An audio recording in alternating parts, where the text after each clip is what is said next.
আসসালামু আলাইকুম এভরিওয়ান, কেমন আছেন আপনারা? আশা করি সবাই ভালো আছেন। তাই তো আমি আজকে একটু রান্নাবান্না করতেছিলাম। একজন বিশেষ মেহমান আসবে, তাই তো গরুর গোশত, চিংড়ি মাছ, তারপর হচ্ছে মুরগি, তাই তো মশলা সব কিছু কেটে ঠিকঠাক করে তারপর আমার জায়েরা বাড়িতে ছিল না, তার জন্য হচ্ছে আমি একা একা আজকে সব করেছি।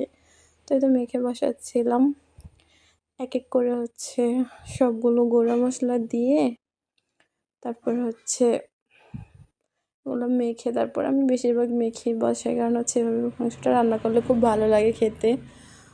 তো এই তো রান্না করতেছিলাম, তো কালারটা মাসাল্লাহ অনেক সুন্দর আসছে। তো সবাই পাশে থাকবেন, ফলো দিবেন, লাইক করবেন।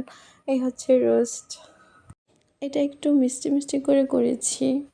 এই হচ্ছে চিংড়ি মাছ, তারপর করেছিলাম হচ্ছে সবজি। তো এই তো সব পদের তরকারিগুলো আমি কেটে তারপর হচ্ছে ধুয়ে বসিয়ে দিলাম, তারপরে হচ্ছে রান্না করতেছিলাম। তো এই তো আর পোলাও রান্না করলাম। আজ হচ্ছে একজন মেহমান আসবে, উনি খুব বিশেষ একজন মানুষ। তো এই তো আমার ছেলে সন্ধ্যায় খাচ্ছিল। আজ এই পর্যন্ত, আল্লাহ হাফেজ।